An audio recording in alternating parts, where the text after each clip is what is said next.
of fate. This is the way. Truth is, I am Iron Man. Tells me when you'll love this.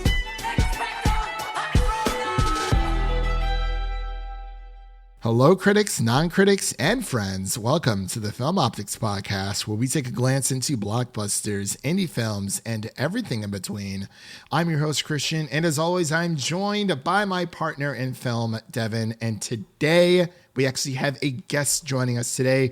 We have Mike, aka the Novice Cinephile, on Twitter, and Instagram is the Novice Cinephile, but you can also find his work over on Collider.com, as well as the Amateur Otaku podcast and the Chatter After podcast. And today we're going to be giving our spoiler thoughts, our spoiler insights on Deadpool and Wolverine. But before we begin today's episode, you can listen to our podcast on podcast platforms around the internet. That includes Apple Podcasts, Spotify, Google Podcasts, and more. And if you are a new or seasoned listener to the show, we would love to hear from you guys. Follow us on Instagram, Twitter, and Threads at Film Optix. That is Optix with an X. Or you can email us at filmoptix@gmail.com for any movie-related questions.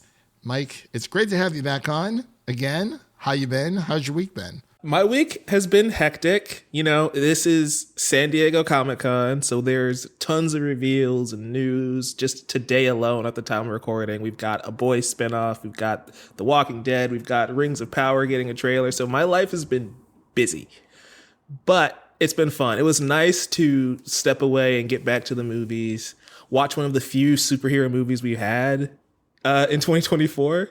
So that was exciting. Yeah, you know, it's just been really interesting being a movie fan and seeing all the different genres kind of rise to the top with like Twisters and Dune and like fill that void, since the landscape has changed so much due to like comic book movies disappearing for this year. They'll be back next year, obviously. But yeah, that's where I've been lately. I know for the listeners, I've been around quite a bit, because I'm sure that Batman episode is going to go up any day now. Oh, yeah, that's right. So I think I'm technically like on 2 in a row here, but in real time, it's been a while.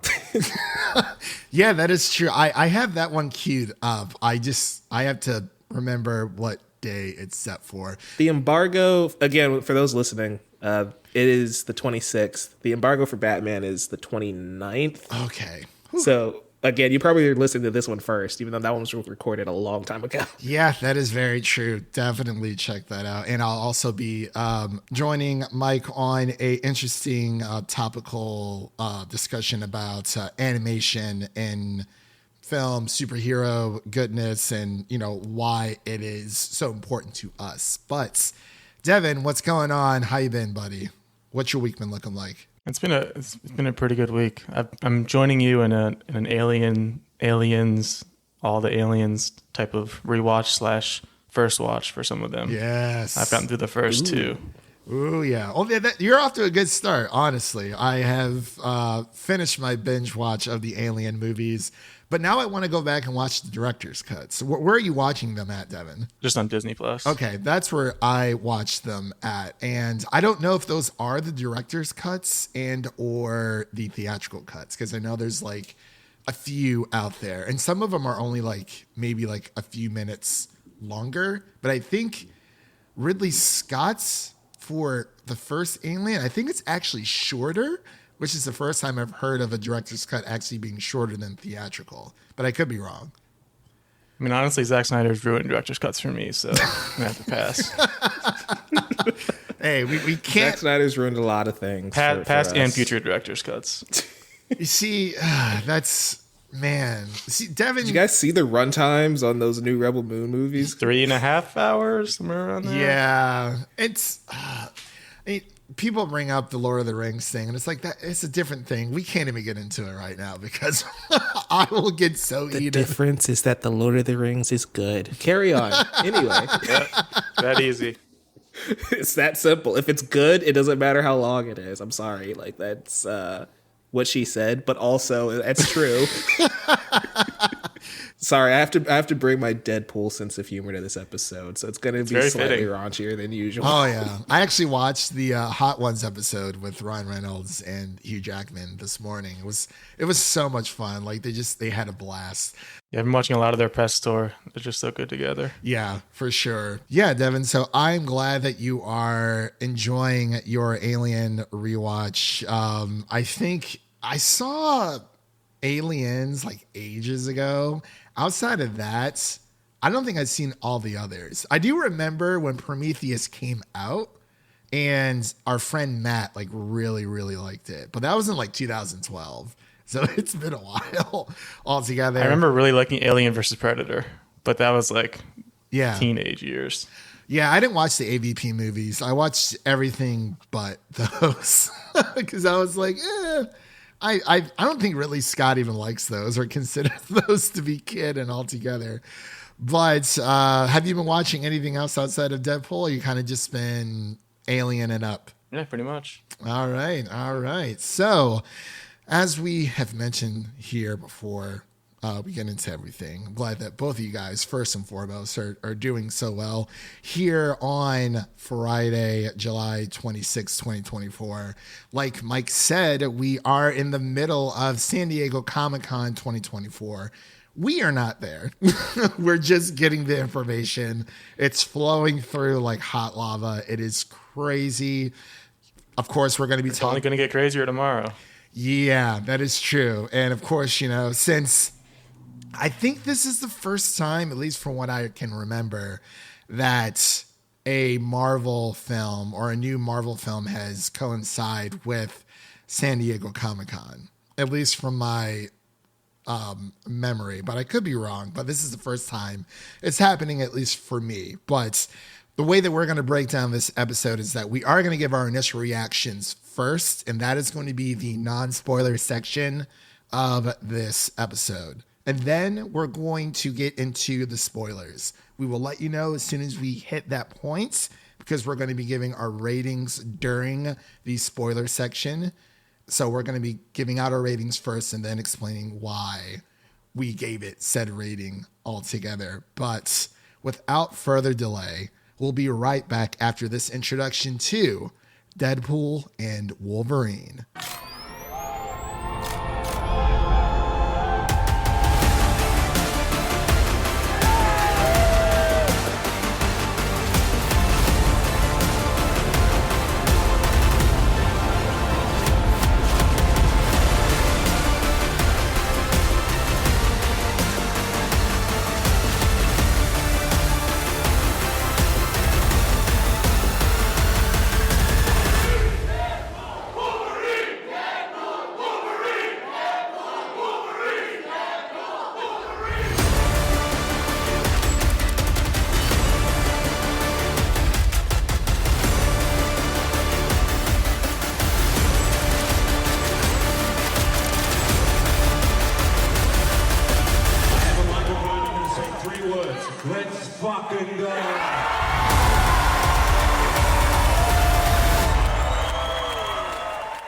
And we are back with our review of Deadpool and Wolverine. This film is directed by Sean Levy, and writers include Ryan Reynolds, Rhett Reese, and Paul Wernick, and stars Ryan Reynolds, Hugh Jackman, and Emma Corrin. Since we're in the non-spoiler section as of right now, we're not going to be giving away all of the actors and actresses that are in this film, but the synopsis is as follows. Wolverine is recovering from his injuries when he crosses paths with the loudmouth Deadpool. They team up to defeat a common enemy, which is the most non-spoiler synopsis that I could find. That's on IMDb, so thank you, IMDb, for... It's also inaccurate, though, because that is not what happens. It's really not. So I guess they're just being super, super careful altogether. But this film is rated R, which is Marvel Studios' first rated R film. Not Marvel's first rated R, but Marvel Studios underneath the MCU umbrella. And the runtime is 2 hours and 7 minutes. So as I mentioned before, this is the spoiler-free section where we're going to be giving our initial reactions of the film as we have all seen it. And then we're going to get into our spoiler section and we will let you know well before we get into the nitty-gritty. I'm going to pass it over to Mike first, aka Mike Poole, to give his initial reactions. And then we'll go to Devin and then myself. So Mike, take it away. Yeah, I am sorry to be the one to say that I did not really enjoy this movie. It's weird because like I've found enjoyment throughout all of the Deadpool movies, this one too, but I feel like this film is caught in a really awkward spot of like all of the stakes are probably at the highest they've ever been, and once the stakes get higher, I feel like Deadpool's comedy works less and less for me. Where it's like world-ending, multiverse-ending events happen in this movie. And I find it hard for me to get invested because there are times where it wants me to care. But since everything's a joke, I don't end up caring in the same way that I would if this was an X-Men movie, if that makes sense. Like all of the Wolverine stuff works a ton for me. And the Deadpool shtick kind of gets old after like the first half hour. For spoiler-free thoughts, that's pretty much where I am. We can get into specifics a little bit later. Okay, Devin, what about you? Yeah, I can definitely see where you're coming from there. The movie does try to pull you in a lot of different directions. It's like it's trying to accomplish a lot as a movie. Yeah. But I think for me, it definitely worked overall because I was just kind of entertained throughout the entire movie. It does drag on a bit. Like you can feel the 2 hours and 7 minutes a little bit towards the end. That could have just been that I had to go to the bathroom really bad, but. I definitely held out because I did not want to miss any of it, so that kind of shows how much I was enjoying it. But I think it was just a nice love letter to the past Fox movies, all of them under that strange umbrella that didn't have any cohesion or any sort of direction. Just kind of make sure those aren't forgotten as time goes on. I think that was a nice way to do that, and I think overall I just really love Deadpool as a character. I know a lot of people have gotten tired of the shtick and with Ryan Reynolds and everything, but to me it kind of hasn't gotten old. And to see him paired up with Wolverine is kind of exactly what I was looking for in a movie.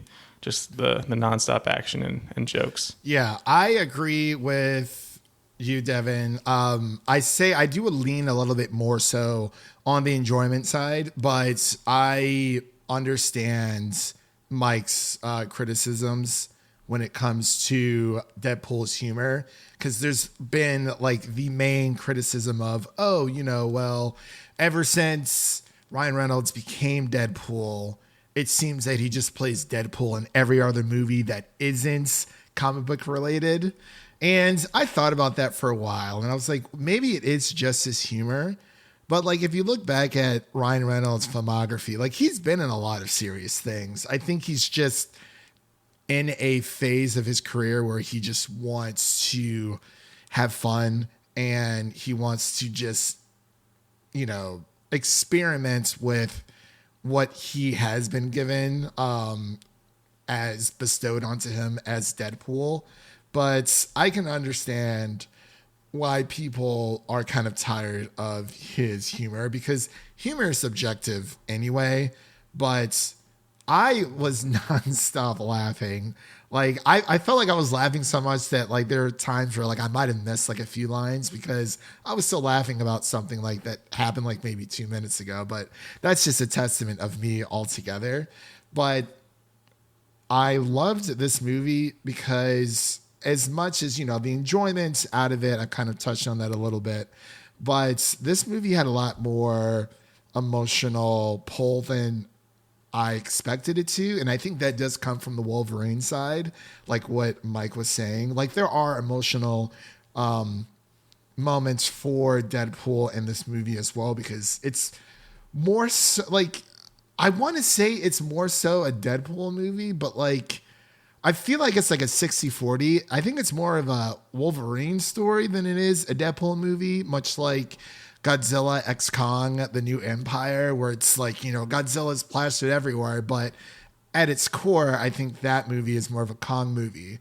And I think that Deadpool and Wolverine is more of a Wolverine story because Hugh Jackman has been playing this character for 20 for years. And I absolutely love the themes of loneliness and the themes of finding or belonging, I should say, a sense of belonging between both of these characters, because they are going through their own trials and tribulations as you see through the film. But, it's a lot of fun, and, we're not going to review a movie that we wish we would have gotten, because I know that, the online discourse is the online discourse. You're either going to love it or you hate it, but I feel like that's the general consensus for most movies. This is Marvel's only movie this year. But I have a few thoughts later on that we'll talk about. Obviously we're going to be getting into spoilers here in a bit, but those are just my initial reactions, because from start to finish, I was just like, man, like Devin had said, it is a testament to the 21st or the 20th Century Fox era of Marvel. Like, right before Marvel was almost about to go bankrupt, they had to sell off some of their properties, and that includes Spider-Man film rights going to Sony and selling off the Deadpool, like X-Men and Fantastic Four film rights over to Fox. And it's, all coming back together. So I feel like this film is a celebratory monument to those characters, as well as just having Deadpool and Wolverine in a movie together, because I know that people have been asking for this for so long. And within the first two Deadpool movies, there's always been the references that Deadpool has made towards Wolverine, and everyone's like, man, I would love to see them in a movie together. Well, this is that movie. So that's my long-winded way of saying that I did enjoy it for the most part. I do have a few questions and concerns that we're going to get into on the spoiler section, but wanted to pass it back over to Mike. Did you have anything else you wanted to mention in the non-spoiler section before we move on? In the non-spoiler section, I guess my thing is, like you were saying before, like this movie being 60-40 between Deadpool and Wolverine. I guess one of the strengths of the movie is, of course, Hugh Jackman's performance. Like, even though he stepped away from this role, he is in true form in this film. And he and Ryan Reynolds have fantastic chemistry. Again, it's one of those things where, like, the theme of belonging and loneliness that you touched on, right? It's something that we've done in every X-Men movie for Jackman's entire career. And I think that's why it doesn't work as much for me, because while it is well done, I want to make sure I make that clear. It is well done, but it's also an arc I've seen this character have like 7 times, for Wolverine specifically. For Deadpool, not as much. And that part actually does work for me with Deadpool's arc in this movie. But I don't know. I guess I feel like I wanted a little bit more, or at least a new take on Wolverine's character, whereas we hit a lot of beats we had recently in like his last few appearances with like the Wolverine and Logan kind of resurface again. And I feel like that was a small missed opportunity, because it's like, oh, we're kind of giving him the same arc we always have instead of something entirely new and different. Yeah, it isn't that much different than the Logan Wolverine. It's kind of something you have to do in your own head to separate those. Yeah. I know that's a big deal for people. Yeah, for sure. Devin, did you have anything else you wanted to touch on in the non-spoiler section before we dive into spoilers? I don't know about you guys, but my theater had quite a few like children in it. Like, I would say probably around 5 years old, if I had to guess. I had some 8-year-olds in mine too. Yeah, I don't know if they're not used to rated R MCU movies, but I mean, this is the first one, obviously, so it's interesting to see how that unfolds. But I definitely would not have brought a 5-year-old, but there were definitely a few running around after we got out, and I looked around. It's weird because I didn't have this issue with the first 2 Deadpool movies. Do you think the inclusion of Wolverine and like that bright yellow suit probably made them think, oh, this is a Marvel movie, it's fine? It's possible. Okay. Yeah. I think people saw Marvel Studios and they were just like, yeah, I want to go take my kids to this. Or it was more so, oh, the parents have been waiting for this for a long time. And it's like, well, it's Marvel. Yeah, it's rated R, but like, how bad can it be? It's also partly Disney because I don't know if you guys saw, but they're including Wolverine and Deadpool in Disneyland as like walk around characters now. I think that's one good thing that's come out of this. Like I mentioned before, this is Marvel's first rated R, or excuse me, Marvel Studios' first rated R film. And that's always been the biggest criticism of Marvel. It's like, hey, these PG-13 movies are great, but when are we going to get something a little bit more mature? Because, you know, Marvel is underneath the Disney brand now. Marvel Studios, you know, everything is supposed to be for the entire family, fun for the whole family.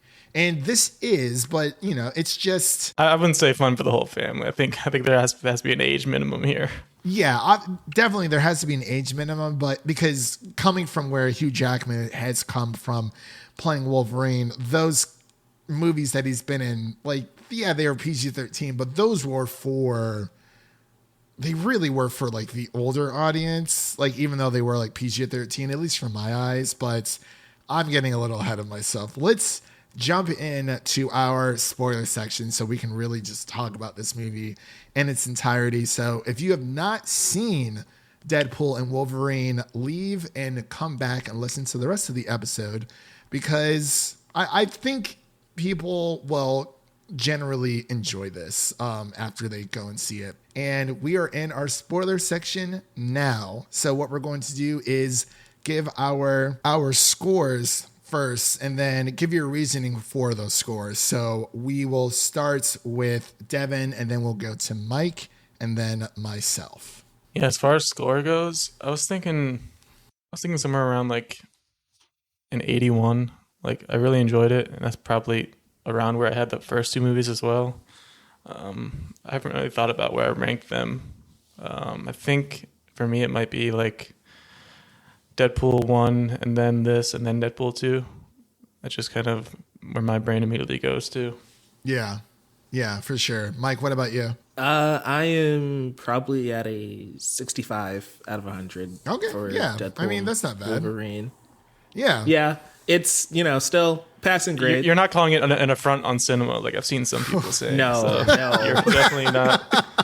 There have been some wild takes on this movie. It's mystifying. I don't understand. Yeah, I feel like Deadpool's in that weird spot where, again, like, if you enjoy... That's the thing about comedies, right? When you enjoy this style of humor, it works a lot better. Since I've never been a super like big fan of Deadpool's humor in the first place, and the story is probably the flimsiest out of the 3 Deadpool movies, that just brings it a lot lower. And we can finally talk about like some of the narrative issues that we kind of had here, where it's like we have a villain that we never develop, even though she is like Charles Xavier's sister, which feels like should be a big deal, but we're just like, oh, okay, she's down here. You definitely should have gotten some backstory for her. Yeah, so I actually wanted to touch on the villain since we're kind of already there, because I was in a Twitter Spaces last night, and there was someone who was there, and I'm blanking on their name. I do apologize. It was literally like my first time ever meeting them, and they said they had interviewed the woman who played Charles Xavier's sister, and I do not have her name up right now, but Emma Corrin. Okay, so that is Emma Corrin. Okay, so because we were talking about, like how Marvel's always had a bit of a villain issue where their villains aren't as well developed as the heroes, and honestly, I feel like it's like that for a lot of superhero movies. Not even just in the case of Marvel. There are a few exceptions, of course, with The Dark Knight, things of that nature. Of course, Avengers, Infinity War, and Endgame. But because we were trying to figure out like what was Charles's sister's motivation, and this girl who had interviewed Emma Corrin said that her goal was to obviously take control of the TVA to get Charles's attention so that they can cross paths, because I believe her character, Emma Corrin's character, died in the womb, was it? I believe so. Yeah, so in Marvel Comics, this is a whole thing where like they legitimately have like a lifelong feud from like even in the womb where they were like trying to kill each other. And she like has a throwaway line about this in the movie, but we don't go any further, which is why it's like, yeah, if you know the character, you kind of understand her motivation, but the movie doesn't do a great job of like telling you what she wants to do. She kind of feels like an agent of chaos, kind of like the Joker, where like she just does whatever she wants regardless of anyone else, which again, I as somebody who loves Batman and the Joker, I'm cool with that being the villain's motivation. I just wish we would have gotten a little bit more from her specifically, but you know, like you said, it's par for the course. Yeah, I think there's a good character in there, just didn't get developed. Exactly. Yeah, and when we were talking about last night in the Twitter Spaces, we're like, oh, like okay, that makes sense. And I feel like if we would have just gotten a little bit more exposition with Emma's character, her character's name is Cassandra Nova. If we would have gotten more, just a little bit more exposition with her character, I think it could have worked a lot better because that was the main thing. As I was like, okay, like what is her goal? Because she's in this purgatory place where it's just like Mad Max Furiosa. That was hilarious. I love the Mad Max references. Yeah. So it's like, okay, like, so Cassandra she's content with being where she is. And I was like, okay, so why is she trying to control the TVA? I was like, I guess it has something to do with her brother. Again, I want to see this movie again just to soak it all in because there's so much happening. But I kind of wanted to start off with that villain, or yeah, I would say she's more of a villain. But there's also Mr. Paradox, played by Matthew McFadden. If you have watched Succession, you know our boy.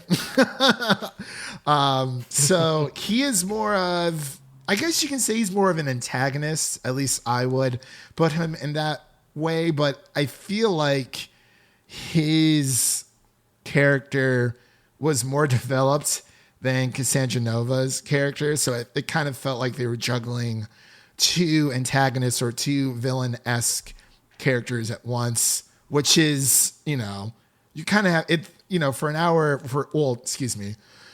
movie that's 2 hours and 7 minutes, I think that's a great runtime. I'm like, I probably would have squeaked it more towards like maybe 220 just to give us like a little bit more with both of them and possibly have them converge. They either needed to flesh out those villains a bit more or shave this entire movie down to 90 minutes, honestly, because it felt too long. Oh, wow.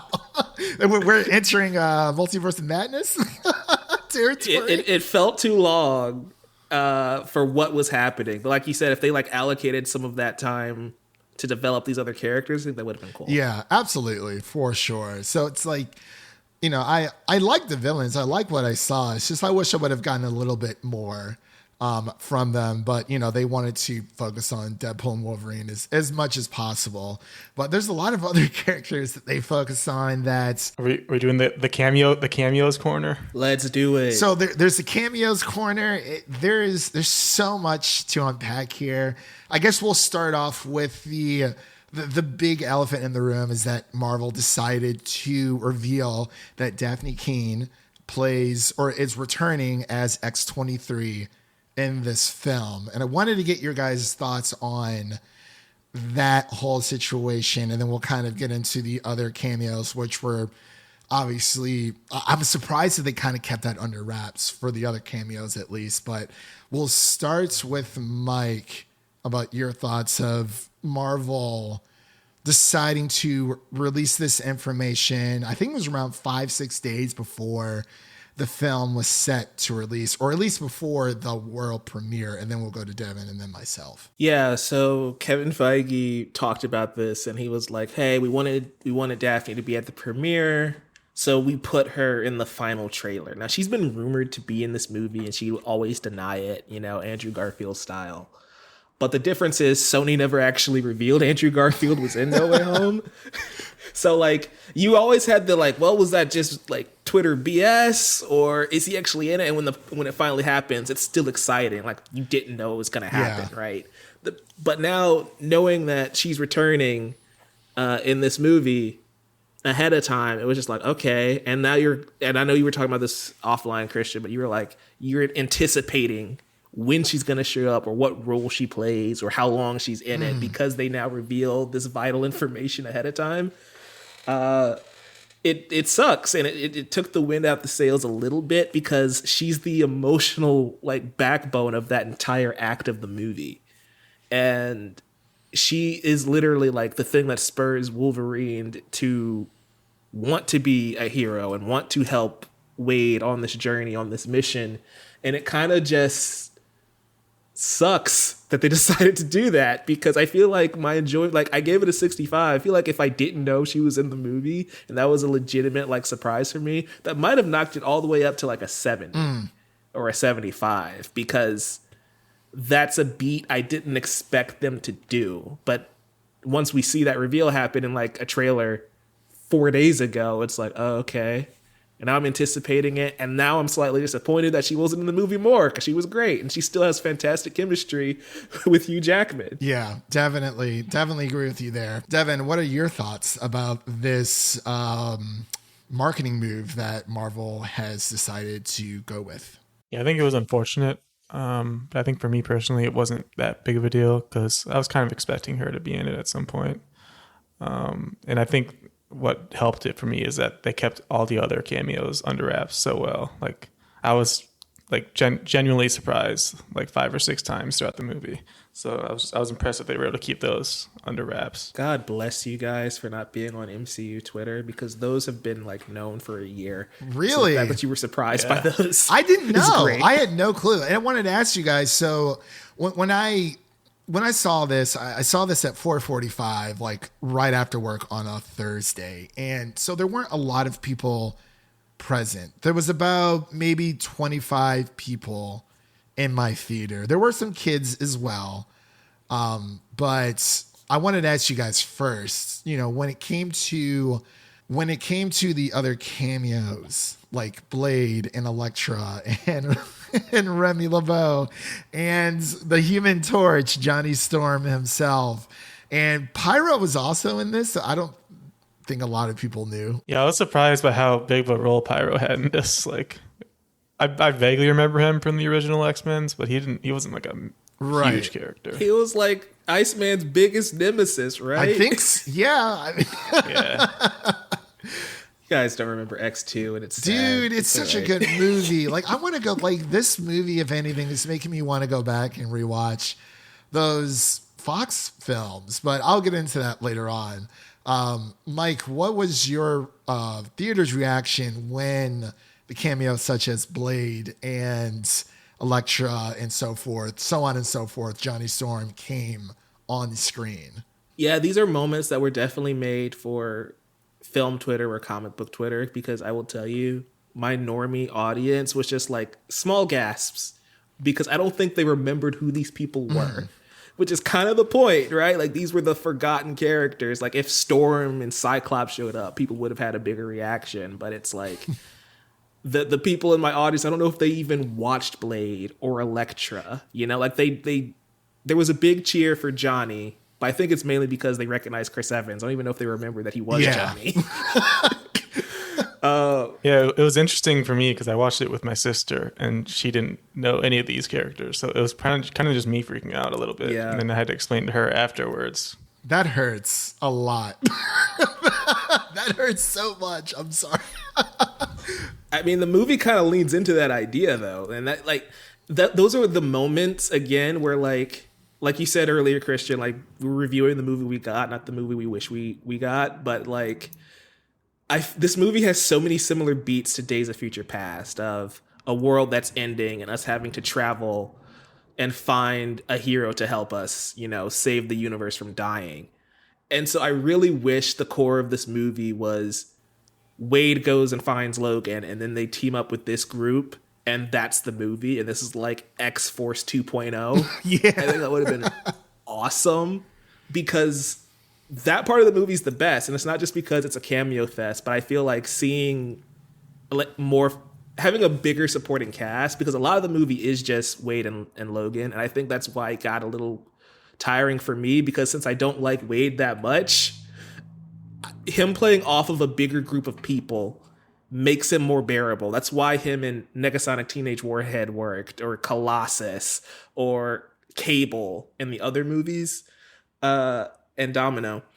So I feel like having those characters play a bigger role would have helped, but also I guess that spoils the cameos because they would have been on set and people would have seen them way sooner. Yeah, it would have been the marketing and everything too. Yeah. And I think what this movie does well is that, we get these great cameos, such as Elektra, Blade, Gambit, Johnny Storm, the Cavalrine. The Cavalrine. Yeah, that one really got me. But I think that really got me. Lore accurate Wolverine. Yes, dude. I can't believe they did that. Yeah.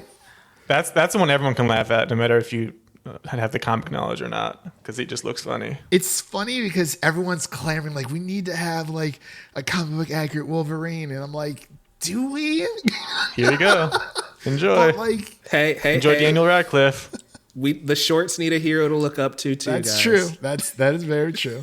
If you're looking up to him, I don't know. That's a little too short. It was hilarious. Like, that was the first.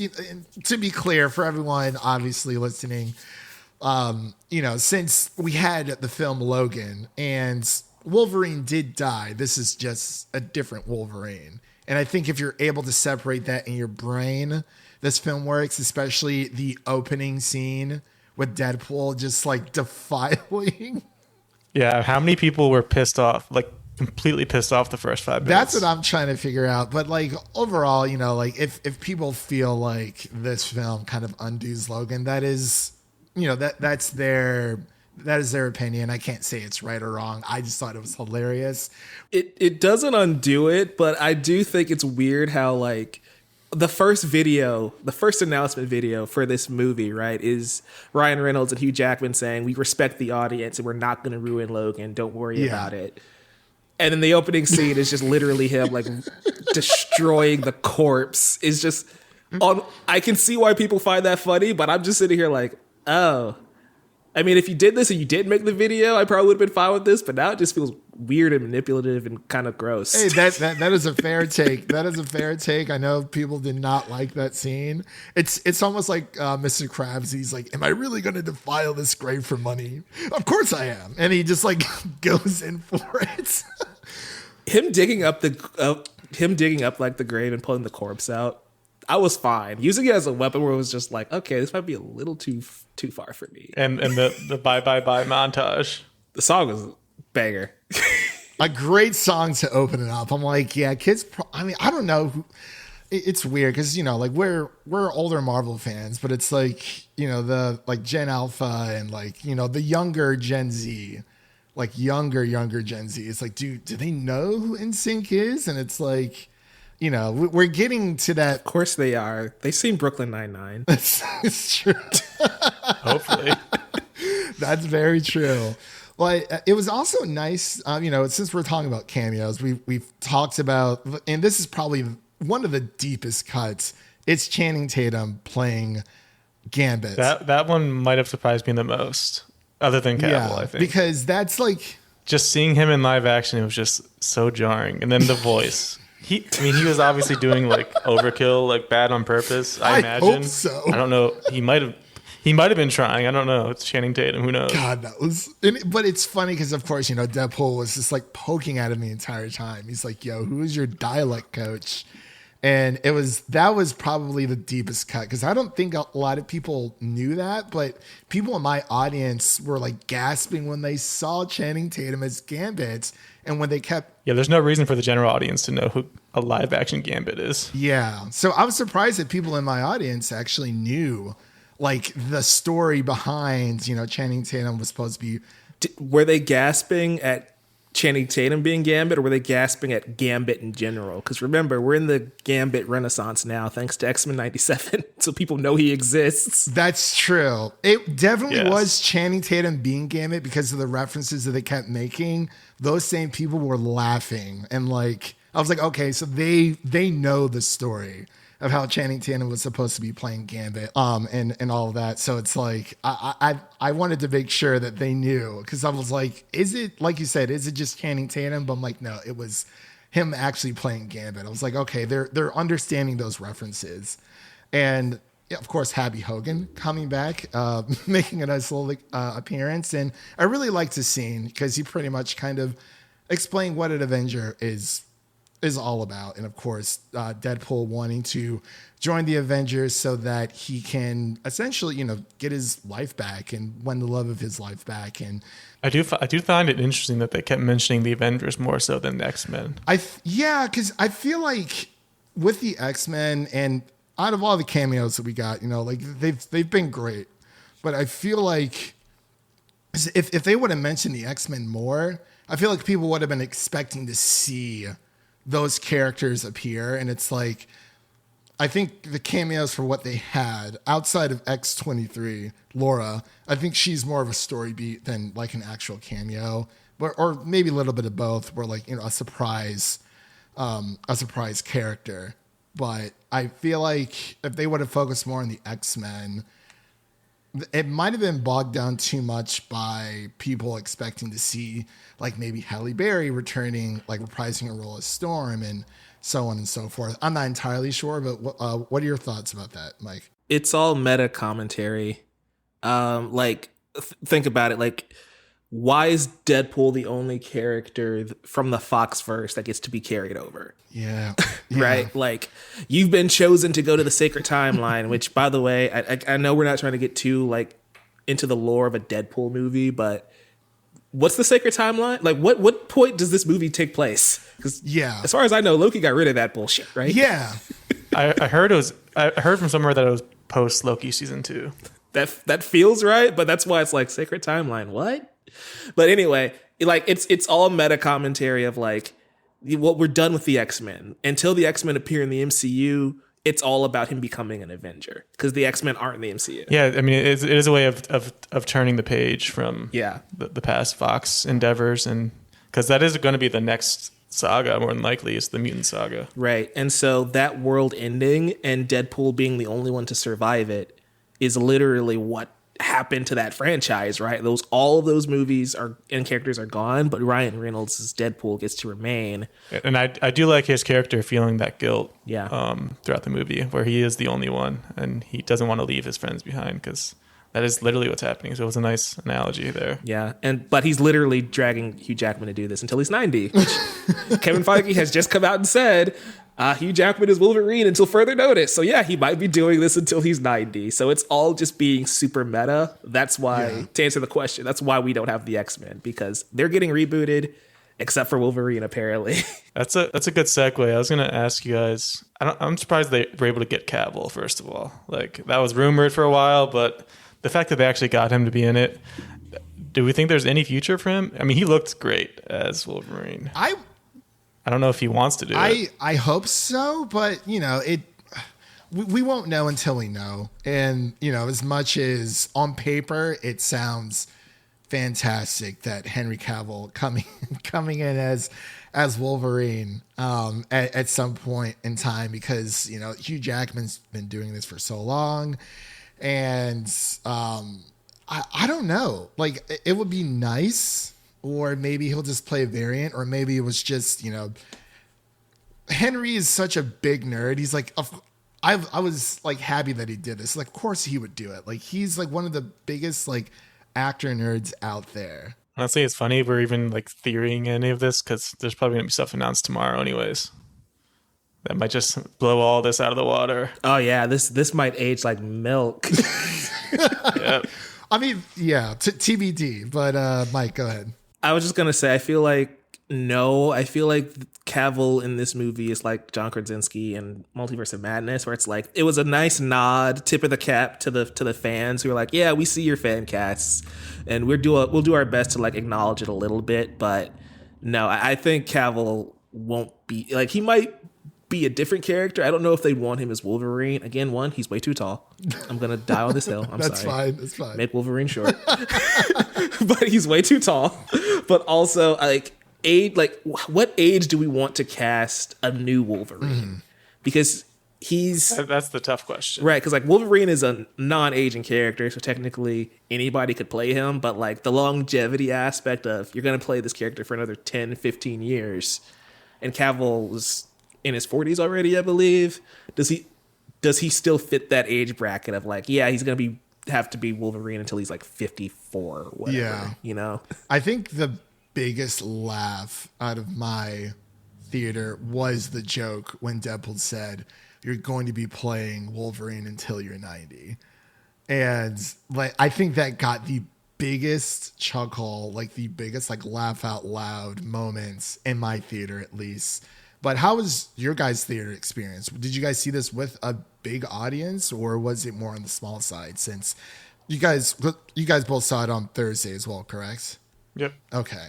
But Mike, how was your audience just overall reaction to the movie? Because I feel like that is part of, the movie going experience, or just seeing something like this. And I feel like that's something I was missing, and I want to go back and see this like with fans like this weekend.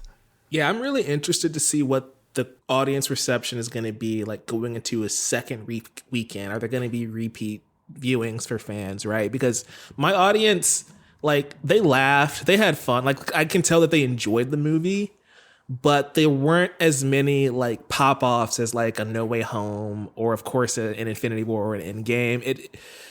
And so that's why I'm like, I wonder how this is going to do second, third weekend. Obviously, it's going to make tons of money opening weekend. It's already going to break like the R-rated record, I think. But yeah, it's one of those things where repeat viewings, and like I want to know what the general audience feels, because again, like a lot of these jokes I feel like went over their head. So like Deadpool makes a pegging joke, they can laugh at that, but Deadpool makes a joke about the fall of 20th Century Fox and the end of their Marvel universe, or Henry Cavill not being treated like shit like he was across the street by the guys across the street. It's like, those are the jokes that kind of might fly over their head a little bit, and they didn't get as bigger. Like, I feel like I was laughing at different points than the rest of my audience, because the inside baseball jokes are the ones that made me laugh, whereas just the dick jokes is what made them laugh. Yeah. So on one hand, it serves two audiences, but on the other, I really want to know like the general consensus from fans after this weekend on this one. Yeah, that is a good question, because that's a good point. Excuse me. That's a good point, because my mom has been going back to the movies a lot lately, which I was actually very surprised. She hasn't seen Twisters yet, but something her and like our cousins do back in Ohio. They'll go to like the movies pretty much like every single weekend. It's been consistently happening since maybe Kingdom of the Planet of the Apes came out. So around like March-ish, I'm like, okay, that's pretty cool. And she asked, like, oh, like, what is this Deadpool Wolverine movie? And she asked me, she's like, well, I like it. And I was like, I was having a hard time answering it, because I don't know. I don't even know if my mom's ever seen a Deadpool movie. Like, she knows who Hugh Jackman is. She loves The Greatest Showman, and that was a great little reference in the in the movie as well. That Honda Odyssey car scene, which I've never seen. This movie did not have the balls to have a musical number at the end, and I was a little disappointed. I'm like, because I saw Greatest Show in the track list, and I'm like, please let this end in like a Shrek style dance party at the end. No Taylor Swift song either. I was surprised. Shocker. I knew Lady Deadpool was gonna rip that mask off and reveal somebody, but they never did. Yeah, they never did. I was shocked by that. Just the voice. That's all you get. Yeah, so with Blake Lively and a lot of other Deadpools, but we'll get to that in a second. But yeah, back to what I was saying with my mom, it's like I didn't really know how to respond, like, hey, am I going to enjoy this? And I ultimately was like, yeah, I think you'll have a good time, because at the end of the day, this is just like, it's a silly Deadpool movie, Deadpool and Wolverine movie, of course. But, it's another Deadpool antics, journey. So it's like, I think she would enjoy it, but she also says she hasn't seen Twisters yet. So I think she might see that first. If anything, she might just wait to see this when it hits Disney Plus at whatever time, because I don't know if she's like that interested in it. But as anyone else's family looking forward to seeing this weekend or within the coming weeks? Well, we'll start with Devin. Is your dad excited for this, by the way? I mean, he doesn't really see any movies, so it's tough there. But I did get my sister. Deadpool is one of the only like Marvel characters that she's actually watched, so it was an easy sell for her. Yeah, that's true. That's true. Yeah, I forgot your dad doesn't really like. What you say you didn't like? Was it Stranger Things or I forgot what it was that we both loved? Yeah, he's a Stranger Things hater. That's and he right, hates the bear. Oh my god, how? I can't believe. Wow. Yeah. Devin's dad is like amazing, but he's very hard to please when it comes to that type of thing. You literally named two of the best shows ever, and he hates them. My goodness. Yeah.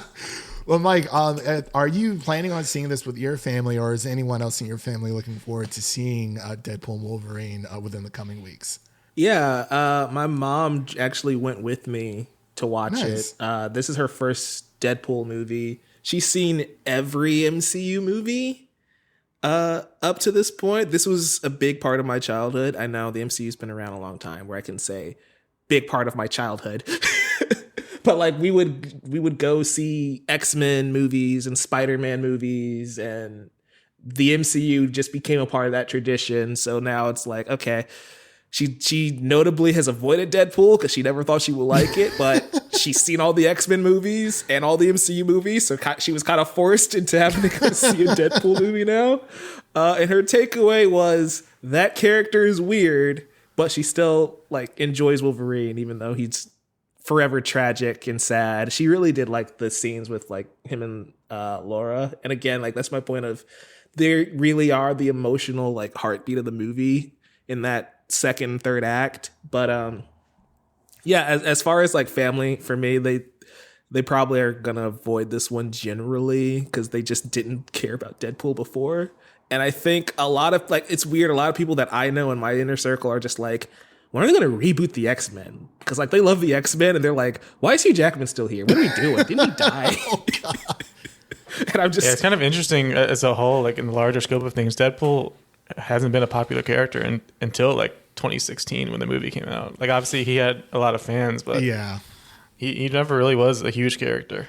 No, and I mean the X-Men Origins Wolverine did not help at all. Which of course, I'm gonna have a very hot take, and I am sorry, but here's my hot take. I feel like Ryan Reynolds and X-Men Origins Wolverine, that version of the character, not the end, obviously, before they jack him up at the end of the movie, but like that initial take on the character probably could have worked better as a main character in this franchise, because I feel like Ryan Reynolds has taken Deadpool to the point of parody almost, to where like every other line is a quip or a joke or him breaking the fourth wall. And I think they just need to scale that back a little bit. Like he still should do it. That's what the character is. But that initial take on Wade in X-Men Origins Wolverine felt a little bit more balanced, to where like, yeah, he's being quippy and sarcastic, but when shit needs to get done, he still goes on the mission with Logan. He can still do it. Right. So I feel like that's a hot take on my part, where it's like, yeah, you know, that take on the character wasn't that bad. It's when they sew his mouth shut and do all that other dumb crap in that movie that kind of ruins it. But yeah, I haven't watched that since release, so I don't have a take on that. But it's just the ending is what scarred everyone. Scarred him and everyone. Oh yeah, for sure. That's unforgivable. so I actually think that's a really good take to have, Mike, because that was something I kind of noticed, where it was like almost, like you said, almost every other sentence or every other 2 or 3 sentences, it was just like him mouthing off something. Like it was funny, but yeah, it's like, oh, like, well, yeah, he is the merc with the mouth, but it doesn't have to be like that, like with every like response and every single conversation. Just like with Spider-Man, like he is very quippy, but he's not doing that 24/7, if that makes sense. But it's one of those, again, not trying to be overly critical, but it's like Deadpool, I feel like in these movies it's kind of used as a crutch, the humor, where it's like if we just tell a million jokes, we can kind of lessen, like cheapen the story a little bit. Like Deadpool in Marvel Comics is a PG-13 character, and so he's not giving like dick or dick jokes all the time, right? Because Marvel Comics rarely ever skew towards like that R rating. Yeah.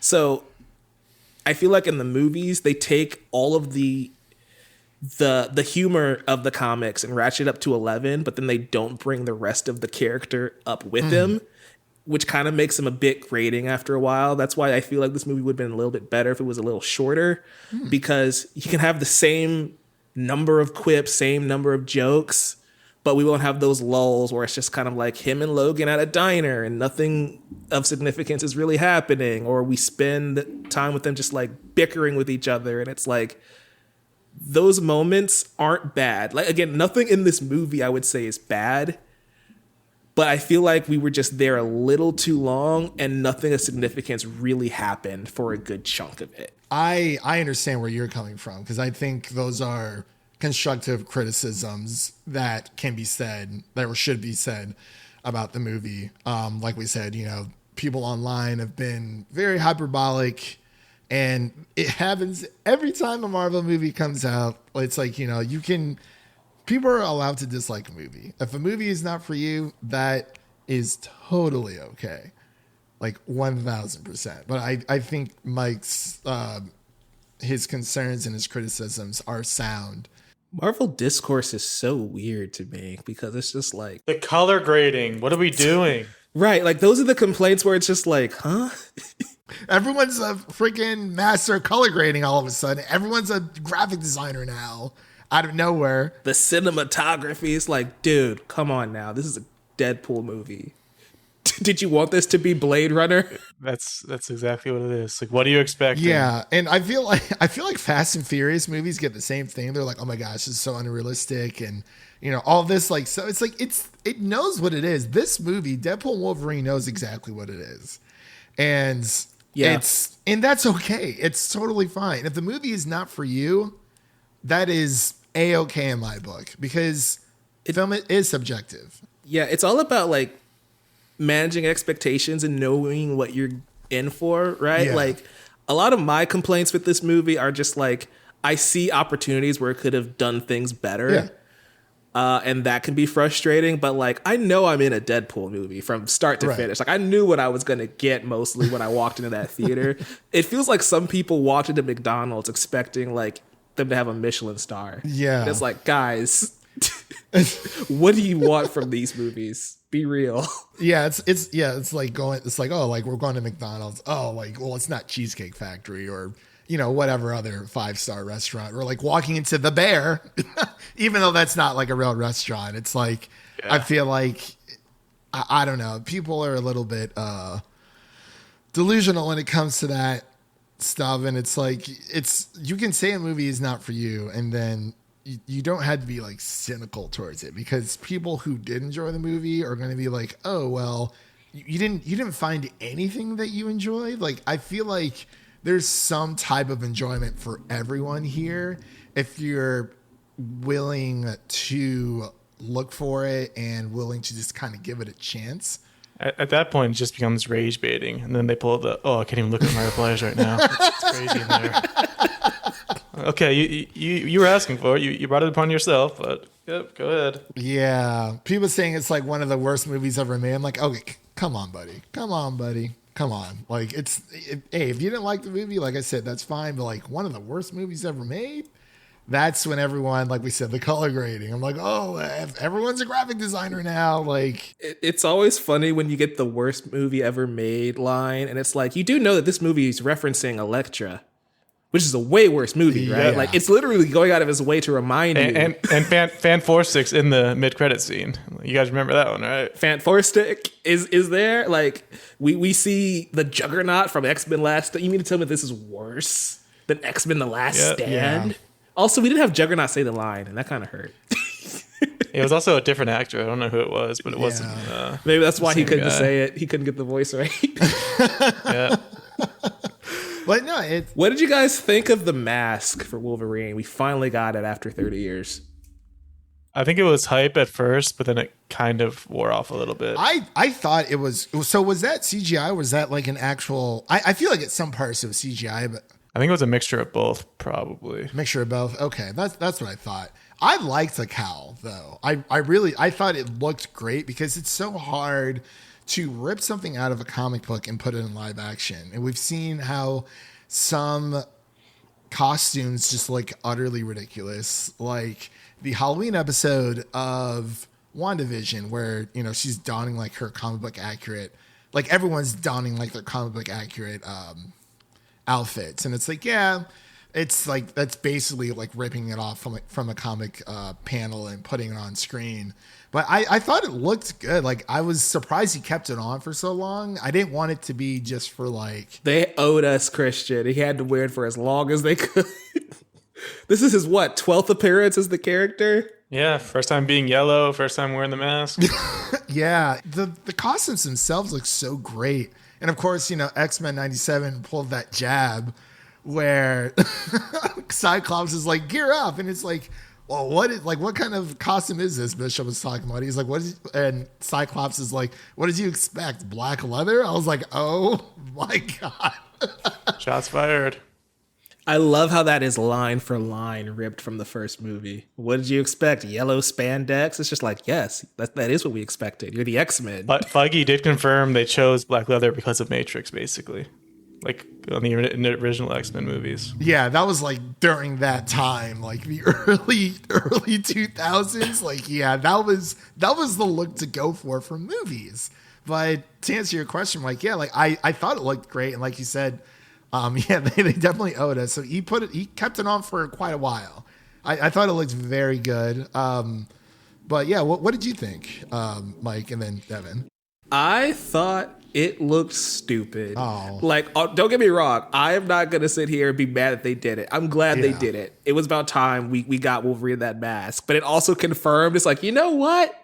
Maybe we are, as fans, are wrong sometimes. And it was probably the right call for him. Maybe he should have eyes. Right. The white eyes, I think the white eyes are what put it over the top, where it just looked really goofy. Yeah. It's weird because they look fine on Deadpool, but they look really weird on Wolverine. Yeah. That's like, you know what? Come the MCU reboot, I don't need the mask. I need the suit. I don't need the mask. The hair's good enough. I'm glad they did it, though. We needed to learn that it does not look the best. Kevin Feige's like, keep that cowl on for as long as you can. It's funny because like I feel like this movie is a little bit passive aggressive towards MCU fans as well, where it's like, talking about, I get, Mike's going to die in the hill, but like the short king Wolverine and stuff like that. And of course the cow with the white eyes and other certain aspects of the movie where Deadpool's like poking fun at the fans. So I feel like I think Kevin Feige loves to be a little passive aggressive. It also goes against Disney and the MCU a lot too. I was surprised some of the jokes like were able to be kept in there. I just want the internet to give Tatiana Maslany and She-Hulk an apology, because it's cool when Deadpool does this, but it was a problem when she did. Really? Yeah. Like, if you didn't like the show, that's fine. But Deadpool can dance to Bye Bye Bye, but she can't twerk. Right. Exactly. Like, come on, guys. Get a grip. Oh, yeah. I'm like, gosh, the amount of like dick jokes and just everything coming out of Deadpool's mouth, that's fine. But, when it comes to, that's a good point. I was like, man, I thought She-Hulk was a lot of fun, and they were trying a new angle, but toxic fans are going to be toxic fans altogether. And that also could have been the ending of She-Hulk, that Kevin robot thing. That could have been part of what was in the post-credit scene. That camera that was recording. So I do want to get to final thoughts and ratings here, but before we close out, I did want to talk about that mid-credit scene because it brought back so many emotions, at least for me. Because us all, the montage or the credits, the mid-credit with the montage, like right before like the post-credit with. God, that was hilarious. Everyone thought Deadpool was lying. It's America's ass. America's ass. But yeah, the mid-credit montage that they got, playing to Green Day's "Time of Your Life," which is actually one of my favorite songs and one of my favorite bands. But it brought up a lot of emotions. I'm like, man, it really has been that long since not even just like Hugh Jackman, coming in playing Wolverine and him like being like so nervous to like step into these shoes, but just to show, like, I mean, from Blade to Elektra, like all the other 20th century Fox films, where it's like superhero movies in general, specifically Marvel, has just come so far where it's like, I remember the days where it's like, we had Spider-Man and X-Men and Blade, which most of us were way too young to watch when we were kids anyway. So it was really just X-Men and Spider-Man. It's like, yeah, like we got these live action things, but I love how we are at a place where, technology and just these studios in Hollywood in general are able to give them a chance, because it's like, this is like a dream come true for like so many people. Well, just like, not even just this movie, but just seeing their favorite superheroes getting like a live action story, or just superhero content in general, whether it's live action or animation. Yeah, I think it's honestly the best send off they could have gotten. Like, it really did a good job of coming full circle, not just for Deadpool, but even Kevin Feige being a producer on those first X-Men movies and then coming all the way full circle to now. Yeah, I thought it was a very heartfelt moment. It was cool to see, Fan Forstic and like everyone else kind of just like small little clips that we've probably never seen before of like the cast and crew just like having a good time behind the scenes.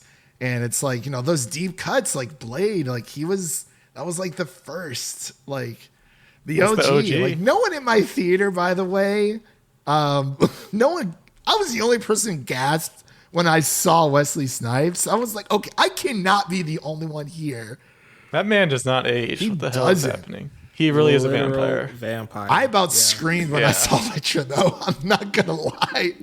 And that Blade joke is either gonna age one of two ways. Because I mean, the intention of the joke was that he is being replaced, but as of now, he might not be. I love that he keeps saying that I love that this man is talking crap about Marvel while also being paid by Marvel, where he's just like, they can't replace me. There's only one Blade. That movie's gonna suck. And it's just like, knowing full well he was in this movie the entire time. It's just hilarious. Yeah. It's just like, okay, go ahead, Wesley. Yeah, exactly. Sorry, go ahead. But yeah, that montage honestly was, I got teary eyed because, again, those movies have been with us since childhood. Like, I think I was like 2 when X-Men 1 came out. Oh my gosh, dude, you're showing my age. I was like 70.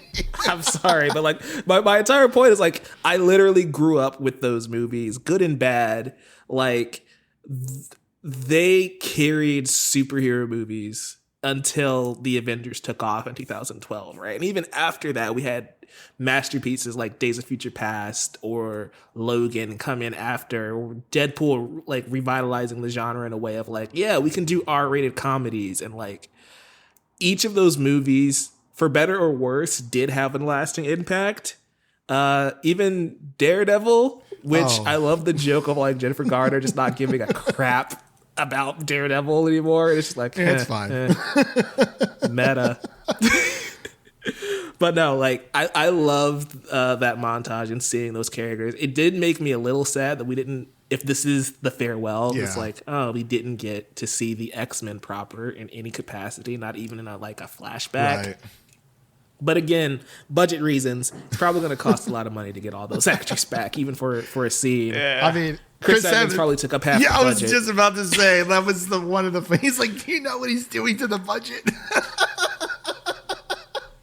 Because at first it's just like, Wade, why are you talking so much? You're going to get this man killed. It's like, oh, he got him killed because we literally couldn't afford it. Okay, that's funny. Quote unquote got you.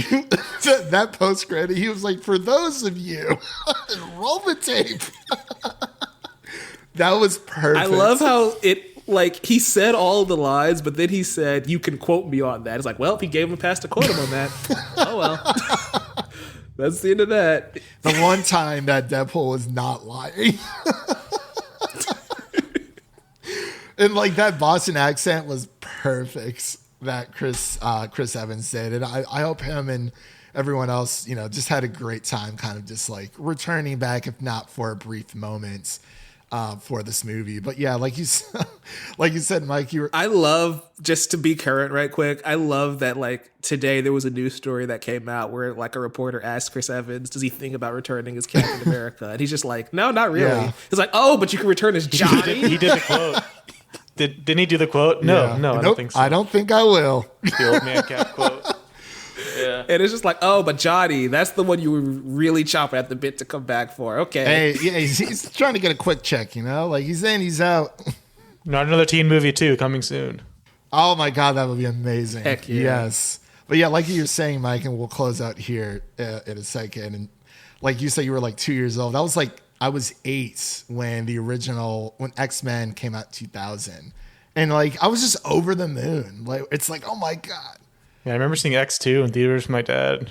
I remember like he was explaining to me what one of the characters was, and then some dude behind us got really mad, and then That's the worst. yelled at us. So it was like, okay.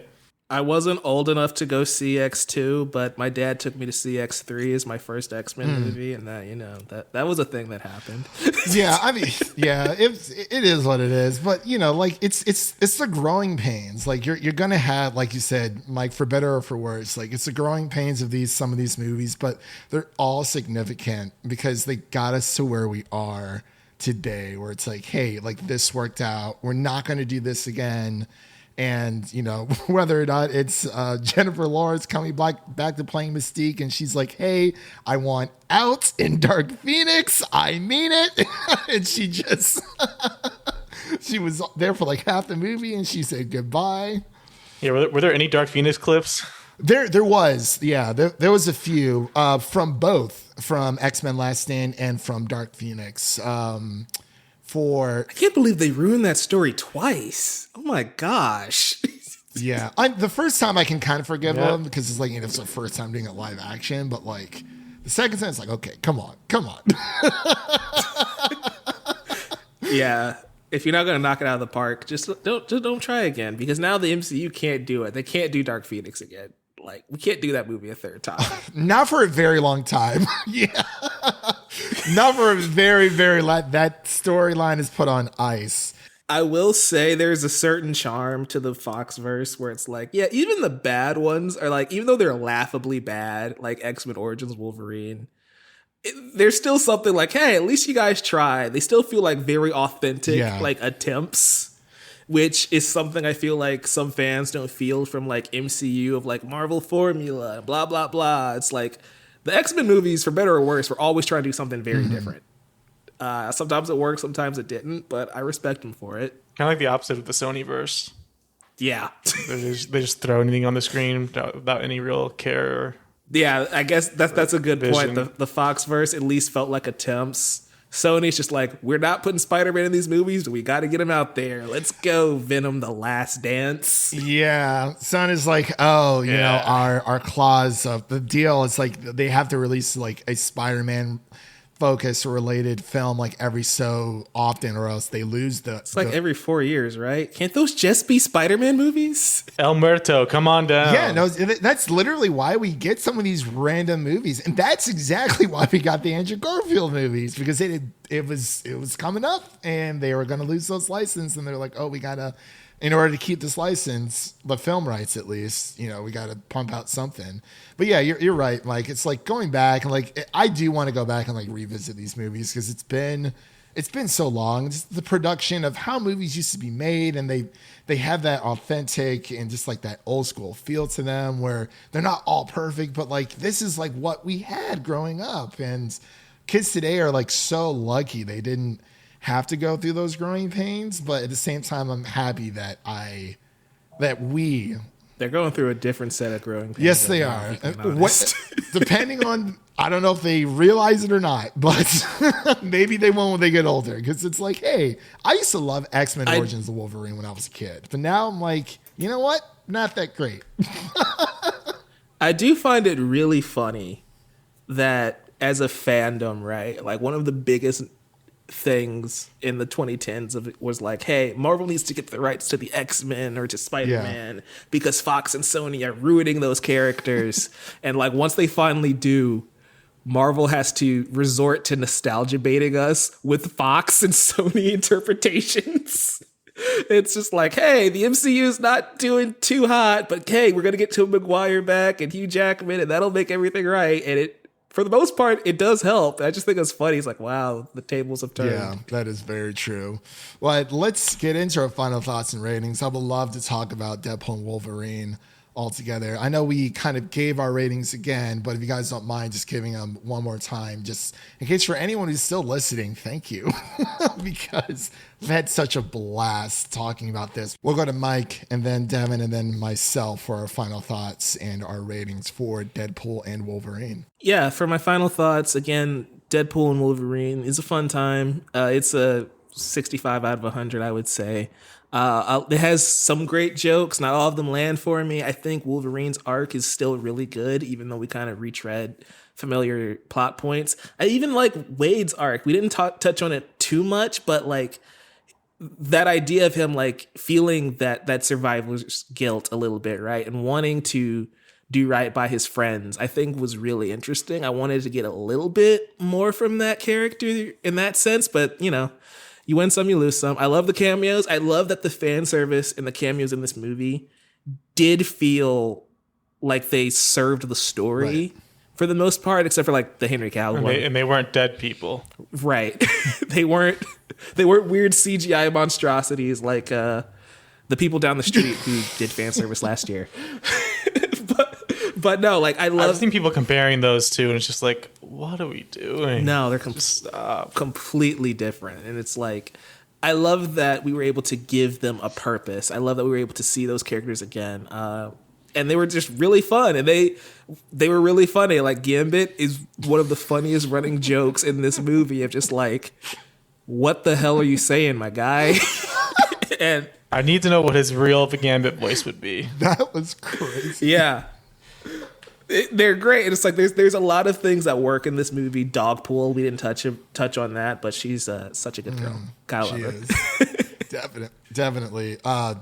Devin, what is your final thoughts and ratings for Deadpool and Wolverine? Yeah, final thoughts. I think it was a great send off for the past, kind of overall past of comic book movies, whether it be the Fox movies, X-Men, Fantastic Four, And Henry Cavill. Cavill, give him a shout out. Then obviously Blade, just kind of the lesser known movies that could have been forgotten in time, just kind of giving them one more last hurrah, I think was really nice. Then just getting these two characters together, it was great to see them finally on screen. And we didn't really touch on it much, but I do think the action scenes, like the battles and fights we got, I think they were like pretty well done. I love the scale. Dude, that car fight was surprisingly That was very good. Yes. Yeah. Yeah.